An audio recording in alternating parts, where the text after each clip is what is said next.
4 दिग्दर्शक, 4 कवी आणि 1 चित्रपट असा मराठीतला पहिला प्रयोग होणार आहे आणि त्या सिनेमाची आपण खूप आतुरतेने वाट बघतोय आणि अर्थात बायोस्कोप आणि 1 दिग्दर्शक आपल्या बरोबर आहेत आणि बरोबर कलाकार सुद्धा आहेत, हे जास्त महत्त्वाचं आहे. सर्वप्रथम स्वागत तुमचं खूप. थँक्यू. 4 दिग्दर्शक, 4 कवी आणि 1 चित्रपट, मराठीतला पहिला प्रयोग. सर्वात आधी काय सांगाल? काय सांगू म्हणजे तू सांग, मला काय सांगू? हे तुम्ही सांगा म्हणजे पहिला प्रयोग करताना हे धाडसीचं काम आहे बेसिकली. हे धाडस करताना काय वाटलं हे सांगा. नाही, मला वाटतं आम्ही नॉर्मल आमचं काम नेहमी करतच असतो आणि जेव्हा 4 मित्र एकत्र आले आणि सगळे एकत्र डिस्कस केलं आपण चौघी म्हणून एकत्र काहीतरी करूया, तेव्हा वाटलं की आपण असा प्रयोग करूया जो अनयुज्युअल असेल आणि सिम्पल नसेल, करायला डिफिकल्ट असेल. ॲज अ चॅलेंज डिफिकल्ट असेल पण अगेन त्याचं एक्झिक्युशन सिम्पल पाहिजे. असं एक थोडं विचित्र असं काहीतरी स्वतःला चॅलेंज केलं होतं. त्यामुळे चौघांनी मिळून मग 4 कविता निवडल्या आणि कवितेवरती प्रत्येकाला जे त्यातलं भावलं किंवा जे उमगलं ते चित्रपटाच्या माध्यमातून त्या भाषेतून मांडण्याचा प्रयत्न केला. नक्कीच. पण आपण कसं म्हणतो ना, एक कथा आहे आणि ती आपल्याला चित्रपटाच्या स्वरूपात आणायची. इथे कवितेचा बॅकग्राऊंड आहे, हे खूपच म्हणतात ना खूप वेगळं असं वाटतं की एक कविता आपण घेणार आहोत आणि ती आपण पडद्यावर उतरवणार आहोत. त्याबद्दल तुम्ही काय? मला वाटतं कवितेमध्ये ऑलरेडी चित्र असतात किंवा कवितेमध्ये बरीचशी व्हिज्युअल्स दडलेली असतात जी कवीने पाहिलेली असतात मला वाटतं. आणि ती व्हिज्युअल्स किंवा त्याने जे पाहिलं आहे की त्याने जे अनुभवलं आहे, ज्यातनं त्याला ती कविता स्फुरली आहे, त्याच्याशी डिस्कस करून जर त्यातले काही आपल्याला जम्स कळले, त्यातले काही गमती आपल्याला कळल्या किंवा त्यातल्या काही गोष्टी आपल्याला उमगल्या, तर त्यावरती एक गोष्ट नक्की बनू शकते. आणि मला वाटतं कवितेत नक्की एक गोष्ट दडलेली असते, तिचा शोध घेणं खूप गरजेचं आहे. काही बऱ्याचदा असं होतं की एका कवितेमध्ये आपल्याला वेगळ्या गोष्टीसुद्धा जाणवू शकतात, वेगळ्या गोष्टीसुद्धा सापडू शकतात. इट्स ऑल डिपेंड ऑन आपलं स्वतःचं जगणं कसं आहे. प्रत्येकाचं जगणं वेगळं असतं, प्रत्येक जगण्यातले अनुभव वेगळे असतात. त्या अनुभवाने तो त्या कवितेकडे त्या पॉईंट ऑफ व्ह्यूने पाहत असतो. त्यामुळे आमच्या 4 दिग्दर्शक एकत्र आलो, प्रत्येकाचं जगणं वेगळं होतं, प्रत्येकाच्या आवडीनिवडी वेगळ्या होत्या, प्रत्येकाचं चॉईस ऑफ म्युझिक वेगळं होतं, चॉईस ऑफ कविता वेगळ्या होत्या, गोष्टींची निवड वेगळी होती. त्यामुळे चौघे जेव्हा एकत्र आले आणि चौघांच्या वेगळ्या कविता निवडल्या, त्या प्रत्येकाचा पर्स्पेक्टिव्ह त्या कवितेबद्दल वेगळा होता. त्यामुळे जे कवितेमध्ये आहे, जे कवितेत जे दडलं आहे किंवा कवितेमध्ये जे एक्झॅक्टली कवीला सांगायचं आहे त्यापेक्षा मे बी वेगळं मला काही जाणवलं असेल आणि ते आणण्याचा प्रयत्न आहे. तुम्ही तुमच्या कथेबद्दल काय सांगाल? इथे आम्ही जेव्हा प्रोमो बघतो म्हणजे आम्ही जेव्हा ट्रेलर बघतो तेव्हा मला 4ही असं काहीतरी वेगवेगळं दिसतं. तुमच्या कथेमध्ये काय वेगळं पण लोकांना दिसणार आहे, काय सांगाल? अगेन एक चॅलेंज होतं बेसिकली, एक डिफिकल्ट म्हणू शकेन मी. एक चॅलेंज घेतलं होतं, एक वेगळं जॉनर हँडल करायचं होतं. जसं नटंगनंतर बालगंधर्व कम्प्लिटली डिफरंट सिनेमा होता, बालगंधर्वनंतर बालक पलक कम्प्लीट डिफरंट सिनेमा होता, बालक पलकनंतर पुन्हा टाईमपासचा वेगळा सिनेमा होता, टाईमपासून मिथवा पुन्हा एक कम्प्लिटली वेगळा एक्सपेरिमेंट होता.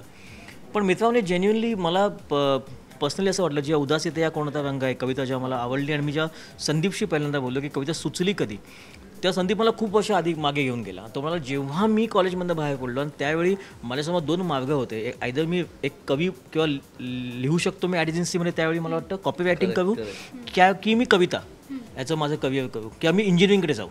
हे 2 वेगळे मार्ग असताना त्याच्या मनातली जी घुसमट होती, त्याच्या मनामध्ये जो एक कन्फ्युजन होतं, त्याच्या मनामध्ये जो एक दुसरपणा होता, त्याचं ते भाष्य होतं, ती कविता त्याला ती सुचली होती. डिस्कस करताना त्यातली 2 गोष्टी मला खूप आवडल्या. एक तर दुसरपणा त्यातला आणि त्यातला जी घुसमट होती त्याच्या मनातली. आणि मग मी शोधायला लागलो की असे कुठचा समाजातला घटक आहे की ज्याच्या मनात आत्ता या मोमेंटला एक दुसरपणा आहे, एक ब्लरपणा आणि एक घुसमट आहे. तर पटकन मला जेव्हा तो त्याच मोमेंटला मला वाटतं एक 377 नावाचा एक कायदा गव्हर्नमेंटने पास केला होता, ज्यात जे LGBT ग्रुप आहे त्यांचे सगळे हक्क त्याच्याकडे हिरावून घेतले होते. आपल्या बाजूला नेपाळ नावाचा देश आहे, त्यात हे सगळे हक्क आहेत, पण भारत इतका पुरोगामी देश आपण म्हणतो त्याच्यामध्ये हे बरेचसे हक्क हिरावले गेले होते. मी ॲडिजन्सी बॅकग्राऊंडमधला असल्यामुळे माझे बरेचसे मित्र LGBT ग्रुपशी बिलॉंग करत होते आणि ते अत्यंत हळवी माणसं असतात, खूप क्रिएटिव्ह माणसं असतात आणि मी त्यांच्याबरोबर मी हे इम्पथाईज करू शकतो, I can understand them. So मला वाटलं की जे माध्यम मला येतं, ज्या माध्यमातून मला भाष्य करता येतं तो आहे सिनेमा, तर त्यातनं आपण ह्याच्या काही बोलू शकतो का. आणि मग ते विचार करताना तेंडुलकरांची 1974ला लिहिलेली कथा होती मित्रा, लघुकथा मित्र, आणि त्याच्यानंतर त्याच्यावर नाटक आलं एका मित्राची गोष्ट, पण जी ती लघुकथा होती जास्त मला आवडली त्या नाटकापेक्षा आणि म्हणून त्या लघुकथेवरती सिनेमाचा विचार केला. ती लघुकथा आणि संदीपची कविता या दोघांचं मिश्रण घेऊन त्या दोघांचं एकत्रितपणे करून त्याच्यावर सिनेमा करायचा प्रयत्न आला मित्र. आणि मला बरेच जण म्हणतात की हा धाडसी निर्णय होता का, मी म्हणतो अजिबात धाडसी निर्णय नव्हता किंवा हे खूप असं वेगळं पाऊल आहे, काही नाही.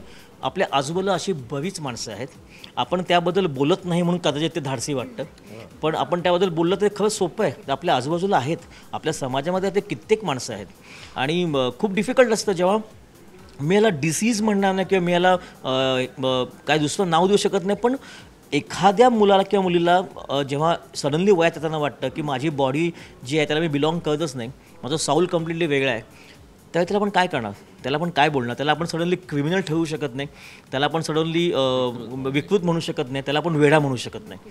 त्यामुळे त्याला आपण आपला म्हणू शकतो आणि तीच गोष्ट मांडण्याचा हा एक प्रयत्न होता मित्रा. आणि इट वॉज मी काय म्हणेन की not at all a difficult decision to do this film. I think in fact this are the subjects are they are very easy to do. आपण त्यांना डिफिकल्ट खूप बनवून टाकलं आहे. म्हणजे न्यूडिटी असेल किंवा सेक्स असेल किंवा लेस्बियनशिप असेल की हे आपण सगळ्यांना खूप डिफिकल्ट बनवून ठेवलं आहे, पण आपल्या आजूबाजूला हे खूप प्रश्न आहेत ऑलरेडी. त्यामुळे मला वाटतं it was not difficult decision at all. मी आता कलाकारांकडे येईल. तू संदीपला कविता ऐकवलीस, पण संदीप ह्यात काम करेल म्हणजे हे काय आहे? म्हणजे हा मला लोकांना पण प्रश्न पडेल की अरे काय म्हणजे आपण कविता ऐकत होतो, आता ऍक्टिंग करताना पाहायचं का? म्हणजे तुझ्याकडे येईन, काय सांगाल? नाही, मी माझ्या अनुभवाविषयी सांगेन, पण कास्टिंग आहे तो डायरेक्टरचा आहे. पहिला प्रश्न मी तुम्हाला विचारीन की तुमच्या पण डोक्यात होतं का की ह्यालाच कविता ऐकायची आणि दुसऱ्या दिवशी सांगायची बाबा तुलाच काम करायचं? नाही, ज्यावेळी संदीपचे मी आयुष्यात बोलू कायचे मी स्वतः मला वाटतं एक 10 वेळा प्रयोग पाहिला असेल. ठाण्यामध्ये गडकरीला जेव्हा प्रयोग असतो तेव्हा मी नेमका तो प्रयोग पाहतो. आणि ज्यावेळी ही कविता संदीपने ऐकवली तेव्हा मी बऱ्याचदा फोनवर सुद्धा बोलायचो की थॉट्स काय, तर मला एक्सप्लेन करायचं की असे थॉट आहेत आणि हे असं माझ्या माइंडमध्ये कविता आली. आणि जेव्हा मी आयुष्यात बरंच काही पाहायचो प्रोग्राम त्याचा, तर मला असं वाटायचं की हा ज्या पद्धतीने कविता प्रेझेंट करतोय ते नुसतं प्रेझेंटेशन न राहता तो ऑलमोस्ट ती जगतोय किंवा ती इनॅक्ट करायचा प्रयत्न करतोय. त्याच्यामध्ये ती बोलण्याची त्याची स्टाईल किंवा त्याचे जे राईट ठिकाणी असलेले पॉजेस, एका योग्य वेळी थांबणं, एका योग्य वेळी बोलणं सुरू करणं, त्यानंतर सलीलबरोबर असलेलं गिव्ह अँड टेक, ह्यात मला एखाद्या कलाकाराकडे असणाऱ्या सगळ्या गोष्टी जाणवत होत्या. पण मी एक सगळं ते ऑब्झर्व करत होतो वेगळ्या प्रयोगाला. मी पुन्हा त्या प्रयोगाला जात होतो कारण मला ते एक सगळं पाहायचं होतं की हे कारण काय होतं ना, एका बाजूला वीणा जामकर होती जी म्हणजे प्रचंड ताकदीची कलाकार आहे आणि त्याच्या समोर उभं राहायचं होतं. आणि त्यामुळे तो जो कॉन्फिडन्स आहे तो कॉन्फिडन्स कितपत आहे मला पाहायचं होतं. आणि मला 100% कुठेतरी वाटलं होतं की ह्याने ना आधी काम केलं असणार. मला 100% वाटलं ह्याला अभिनय 100% येतो, आतापर्यंत का नाही केला, म्हणजे कॉलेजमध्ये केलं असणार ह्याची मला खात्री होती. नंतर मला कळलं की त्याने केला होता, पण मला कुठेतरी माहिती कॉन्फिडन्स होता की नाही 100% हा खूप उत्तम अभिनय करू शकतो, असं मला कॉन्फिडन्स डेफिनेटली वाटला होता. आणि डे 1 पासूनच त्याने ते खरं केलं. म्हणजे इनफॅक्ट मला वाटतं वेसलच्या वेळी आम्ही जेव्हा फोटोशूट केलं आधी 1 महिना आधी जवळ जस्ट कम्फर्ट लेवलसाठी एक फोटोशूट केलं, तिथपासून मला जाणायला लागलं ज्या पद्धतीने पोस्टर्स घेतले तेव्हाच कळलं की येस आपण राईट ट्रॅकला आहोत म्हणून. मिळालंय आपल्याला उत्तर दिदेशाकडून. आता कलाकारांकडे येऊयात, काय म्हणतो? नाही, खूप चांगला अनुभव माझ्यासाठी होता आणि ऑफकोर्स थँक्स टू रवी. कारण मी जसं म्हणलं की मला ते खूप जाणवतं. मी परवाचाच एक कधी प्रसंग सांगतो मी की आम्ही एका ठिकाणी फोटोशूट करत होतो पुण्यामध्ये आणि रवी जस्ट शूट करून आला आणि माझ्या शेजारीच दोघेजणं उभे होते. एकाने पिवळा शर्ट घातला होता, एकाने लाल शर्ट घातला होता. आम्ही अर्धा पाऊण तास त्यांच्याशी गप्पा मारत होतो. रवी आलेला म्हटलं अरे वा हळद कुंकू.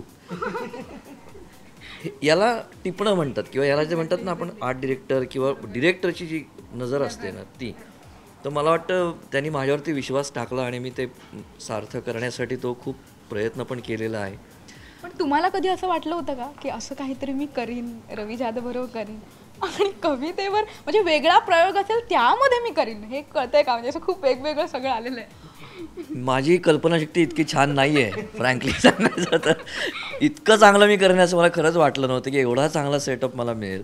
माझे अतिशय आवडते म्हणजे ज्यांच्यावर जीव आहे माझा विजय तेंडुलकर, त्यांचीच कथा. बरं, कवितासुद्धा माझ्या स्वतःच्या आवडत्या कवितांपैकीसुद्धा आहे जी नेमकी रवीला आवडावी. रवीसारखा दिग्दर्शक की जो खूप चांगल्या प्रकारे अख्खं सिनेमा हँडल करतो, मग ती स्टोरी असू दे, पटकथा असू दे, आर्टिस्ट असू देत, प्रोडक्शन असू दे, सगळ्या बाजू सिनेमाच्या. यांच्यासारखे सहकलाकार. आता मी विचारणार होते की वीणा बरोबर काम करतानाचा अनुभव, मी आता त्याच प्रश्नावर येणार होते. वीणाबरोबरचा अनुभव कसं आहे ना की तुम्हाला जेव्हा तुमच्याकडे शिकायची नजर असेल तर माझा तो फोकस जास्त होता की मी नाटकामध्ये काम केलं आहे ठीक आहे, पण मी कॅमेरासमोर पहिल्यांदा करतो आहे, तर मला त्यासाठी ऑफकोर्स याच रवीचं वीणाचं सहकार्य घेणं हे मस्टच होतं. कारण मला ओव्हर कॉन्फिडन्समध्ये जायचं नव्हतं, पण मला त्याचबरोबर असंही नव्हतं की अरे बाबा चेहरा पाडून ॲक्टिंग केली, सतत टेन्शनमध्ये केले, असंही नव्हतं करायचं. त्यामुळे मी बघत होतो फोटोशूटपासून या सगळ्यांचं कसं विचार करतात लोक, कॅमेरासमोर जाताना कसं करतात, तसं आपल्याला जमू शकेल का, तितकं आपल्याला स्टेडी राहणं जमू शकेल का, त्या भूमिकेचा अभ्यास करणं, त्याच्या तळाशी जाणं, ही प्रोसेस मी त्यांच्याकडे एकदा शिकायचं म्हणून बघायला लागल्यानंतर टेन्शनचा भाग खूप कमी झाला. आणि दुसरं असं असतं की एखादा जेव्हा कलाकार असा असतो वीणासारखा, त्यावेळेला समोरचा अगदी ठोकळा जरी असेल तरी तो नाही म्हणलं तरी एक्सप्रेशन देतोच काहीतरी. तेवढी माझी केस वाईट नाही एवढा मला कॉन्फिडन्स होता. त्यामुळे मी ना आता मी इथे थांबतच नाही, मला बूम मी डायरेक्ट अजिबात नाही. तू जे काही सगळं बोलतोय ना, मुळात एक धागा मी पकडून तुला सांगते की जसं तू आत्ता त्याला विचारलंस की तू की अरे बापरे तुम्ही अभिनय पण करणार आणि हे, तसं जेव्हा मला पहिल्यांदा रवीने सांगितलं की संदीप ॲक्टिंग करतोय तर असं मला होतं. पण दुसऱ्या बाजूने असं बघ की जेव्हा मला हे वाटतंय, जेव्हा रवीला वाटतंय, जेव्हा तुला वाटतंय, तर त्याला कल्पना आहे ना की सगळेजण हा विचार करणार आहेत. नक्कीच नक्कीच. आणि असं असताना तो ज्या सफाईदारपणे त्यांनी ही भूमिका केली आहे किंवा तो वावरलाय नट म्हणून त्या सेटवर, हे अत्यंत प्रोफेशनल आणि हे अजिबात नवखेपणाचं नव्हतं. त्यामुळे आत्ता तो जे काही बोलतोय माझ्यासमोर त्याला मी आहे म्हणून असं काहीही नाही आहे. मी ॲक्टिंगच करत आली आहे, त्यामुळे मला नवीन काही नव्हतं. तो डिरेक्टरच आहे, त्याच्यासाठी नवीन काही नव्हतं. या फिल्मचा USB हा आहे की हा अभिनय करत होता. आणि तो त्यांनी अतिशय छान सहज, म्हणजे मला वाटलंच नाही, मला एक पहिला शॉट सुरू होईपर्यंत होतं ते असतं ना, एखादा नवीन ॲक्टर जेव्हा समोर येतो तर तोंड उघडताना असं वाटतं की आता काय होणार आहे, आणि त्याच्यावरनं अंदाज लागतो पुढे. पण असं अजिबात वाटलं नव्हतं. रादर त्यांनी किती छान काम केलं आहे, किती सहज काम केलं आहे, हे सगळेजण आता 17 जुलैला बघतीलच. पण माझ्यासाठी हा एक वेगळा योग होता, कारण मी त्याच्या कविता ऐकल्या होत्या, गाणी ऐकली होती. माझ्या पहिल्या व्यावसायिक नाटकात एवढंच ना मध्ये ह्याची अख्खी कॅसेट होती. त्या कॅसेटमधली सगळी गाणी त्या नाटकात होती. मी त्याच्यावर डान्स करायचे आणि काय काय काय काय. आणि तो संदीप खरे डायरेक्टली अभिनय करता करता माझ्यासोबत असेल ॲज अ को ॲक्टर. सो मगाशी म्हटलं ना, ते खरोखर होतं शिकण्यासारखं. कारण हिची जी भूमिका होती ती सांगेलच त्या भूमिकेविषयी अजून. पण मला स्वतःला जाणवलंच आहे किंवा रवीला सुद्धा आमची जी चर्चा झाली होती की काही फक्त काय म्हणतात तसं की एखादी गोष्ट अप्राप्य आहे आणि मला मिळत नाही आहे अशी घुसमट नाही आहे. हा इतका जगावेगळा प्रॉब्लेम आहे तिचा की मुळात स्वतःविरुद्ध आधी संघर्ष आहे आणि त्याच्यानंतर पुन्हा जगाशी संघर्ष करायचा, असं दुहेरी प्रॉब्लेम आहे. तर मी इतका क्युरियस झालो होतो ती कथा वाचल्यानंतर आणि नंतर पटकथा वाचल्यानंतर की ही दिसेल कशी, ही आवाज कसा लावेल, ही बोलेल कशी, ते डोळे कसे असतील, चालेल कशी. लहान लहान बारीक खूप गोष्टी होत्या बेसिकली की आरशासमोर कशी उभी राहील. म्हणजे हा माझा अत्यंत धास्तीचा विषय होता. कारण LGBT जे असतात नॉर्मली ते आरशाला खूप घाबरतात, आणि कारण त्यांना त्यांचं बॉडी पाहायची नसते.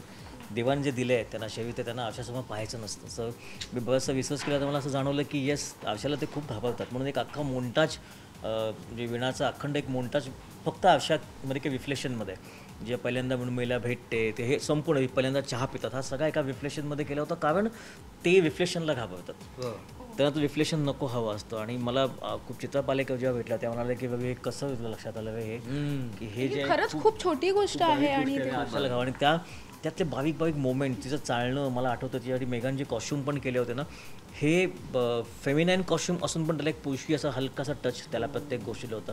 तिच्या हेअरकटमध्ये सुद्धा असे हेअरकट त्याला जास्त निगा राखायला नको, पटकन त्याहून जाणं. आणि तिचा इवन मेकअपसुद्धा ज्या पद्धतीने डिझाईन झाला होता. पण हे सगळं आपण बाह्य आव्हान म्हणू शकतो, पण आतून ती स्वतःची बदलली होती त्या भूमिकेला.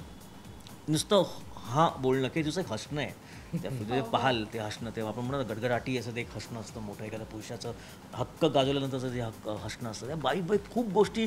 मला वाटतं ही फिल्म एकदा पाहून होणार नाही. मित्र किंवा बायोस्कोपमधली प्रत्येक फिल्म एक 8-10 वेळा पाहावी लागेल. कारण ना ते स्टडी मटेरियल आहे, त्याच्यामध्ये बारकाईने खूप हे करायला लागेल.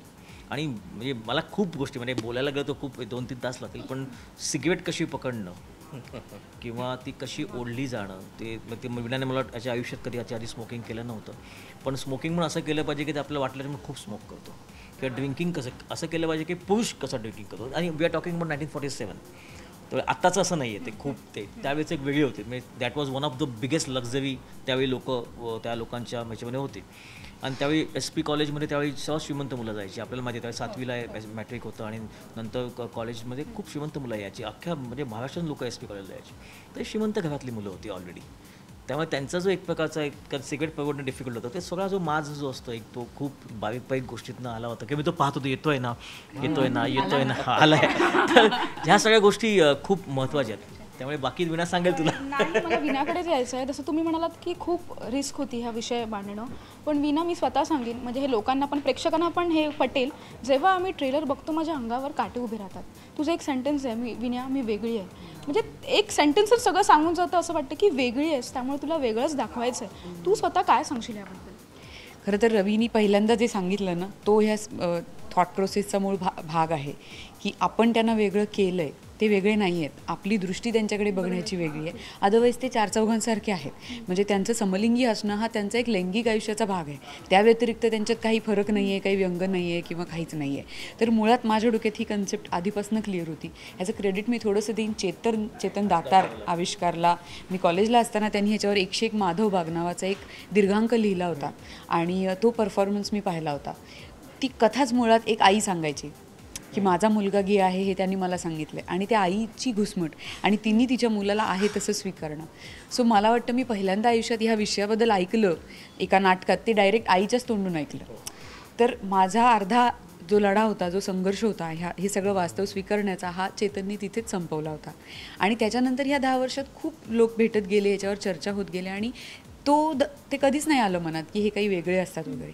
मुळात ही गोष्ट माझ्यासाठी क्लिअर होती. म्हणून मला मित्रातला हा रोल ॲक्टर म्हणून चॅलेंज वाटलं, पण एक व्यक्ती म्हणून मला असं वाटलं की मला संधी आहे त्यांच्या बाजूनी उभं राहायची आणि मला तुम्ही पटता, मी तुमच्या बाजूची आहे आणि मला तुमच्यात काहीही वेगळं वाटत नाही, रादर आय लव्ह यू हे सांगायची माझ्याकडे एक संधी आहे. म्हणून मला अतिशय आनंद झाला आणि तो पण रवीनी मला ही संधी दिली, कारण नटरंगपासून सतत आमची चुकामुक होत होती आणि त्यांनी मला इतकी चॅलेंजिंग, इतकी सुंदर भूमिका दिली. सो थँक्यू रवी. आणि म्हणून पण संघर्ष नाही झाला. मी त्याच्यासाठी काही मग क्लिपिंग्स बघितल्या होत्या, काही फिल्म्स पाहिल्या होत्या, खूप मुलींचे फोटो बघायचे, कारण मुलं समोर येतात पण मुली नाही बघताय. मी माझी एकही मुलगी ओळखीची नाही आहे. तर मला असं वाटायचं की कोण मुलगी आता मला भेटेल, मी तिला बघू शकीन वगैरे वगैरे. पण ते सगळं माझा जो स्ट्रगल होता बाह्य आवरणाचा, तो सगळा मेघनानी सोपा केला, कारण तिने इतके अप्रतिम कॉस्ट्युम्स ह्याच्यात केले की युजली सगळ्या मुली आपण जास्त सुंदर कशा दिसू मुलगी म्हणून ह्याचा प्रयत्न होता आणि मी जास्त पुरुषी कशी दिसेन ह्यासाठीचे सगळे प्रयत्न होते. आणि मी इतकं एन्जॉय केलं आहे ते सगळं, कारण माझे कपडे, माझा वीग, माझ्या पंजाबी ड्रेस, इतका ढगळ पंजाबी ड्रेस, बॉडी टाईट नको आहे किंवा तिला तिचे शरीर आवडत नाही, स्तन आवडत नाही, तर ते झाकायचे कसे आणि जास्त पुरुषी कसं दिसायचं, हा सगळा प्रयत्न आहे. त्याच्यामुळे हे सगळं बाह्य जो माझं अवतार होता, जे रूप होतं, त्याची जबाबदारी मेघनानी, रवीनी इतक्या सुंदर पद्धतीने पार पाडली की मला फक्त ती घुसमट, जो तिचा अंतर्गत झगडा आहे, तो दाखवायचा होता. आणि मला समजू शकतं, समजा मी एका मुलाच्या प्रेमात पडले उदाहरणार्थ, तो माझ्या घरातल्यांना मान्य नाही आहे आणि मी कितीही त्यांना कन्व्हिन्स केलं तरी त्यांना ते मान्य नाही आहे, तर माझी काय अवस्था होईल की प्रेम आहे हे असंच्या असं मान्य करा ना तुम्ही, त्याला ह्या अटी काय आहेत, त्याला हे निर्बंध काय. तर आपण जर हे व्यक्तिगत पातळीवर किंवा इतक्या छोट्या गोष्टीवर जर आपण हे सहन करू शकतो किंवा आपण समजू शकतो, तर ह्याच्या कैक पटींनी त्यांचा झगडा आहे की माझंही प्रेमच आहे पण मुलावर नाही, ते एका मुलीवर आहे, बस एवढंच आहे. तर हा झगडा मी समजू शकले. आणि मला वाटतं ॲक्टर म्हणून दरवेळेला कमर्शियल किंवा फिल्म चालेल कशी, लोकांना आवडेल कशी, ती क्रिटिसाईज होईल का, आपल्याला कोणी काही बोलेल का, हा विचार न करता कधी कधी असा एक मनाचा कौल तुम्ही घ्यायचा असतो आणि अशाही बाजूनी कधीतरी बोलायचं असतं. आणि मला खूप मजा आली. तर लुक वाईज म्हणशील तर 1947च आहे, म्हणजे तेव्हा आम्ही शूट करून ठेवली असं वाटतं. कारण खरंच म्हणजे कॉस्ट्युमचं सुद्धा आपण मेघनाचं क्रेडिट आहे निश्चितच. म्हणजे मला ते सगळं बघताना जर नुसतं प्रेक्षक म्हणून बघायला मी गेलो ना थिएटरमध्ये, तर मला असं वाटतं की टॅक्सी ड्रायव्हर वगैरे त्या काळात त्याच्या ब्लॅक अँड व्हाईट फिल्म्स होत्या ना, ती सगळी पात्र वावरत आहेत. सो इतकं ते सुंदर दिसायला दिसतंय. आणि आमचे कॅमेरामन पण त्यांनी जे काही वासुदेव गाणेने शूट केले, म्हणजे वासुदेव गाणे हा ॲडव्हर्टायझिंगमधला माझा मित्र, त्याने टाइमपास त्यानेच केले आणि त्यानेच अत्यंत वेगळी अशी ही फिल्म कॅमेऱ्यामधनं ॲक्च्युली डिरेक्ट केली मी म्हणू शकतो. कारण त्याला आपण काय म्हणतो, मराठीत छान छाया दिग्दर्शक किंवा असा त्याला शब्द आहे, मला शब्द नेहमी आवडतो. कारण प्रत्येकजण दिग्दर्शक असतो, आपापल्या म्युझिक डायरेक्टर म्हणतात त्याला, तर प्रत्येकजण आपापल्या डिपार्टमेंटमध्ये डिरेक्शन करत असतो. क्रेडिट डायरेक्टरला मिळतं, ठीक आहे. Thank you so much. Video journalist फैजानसह शुभांगी साळवे, राजश्री मराठी.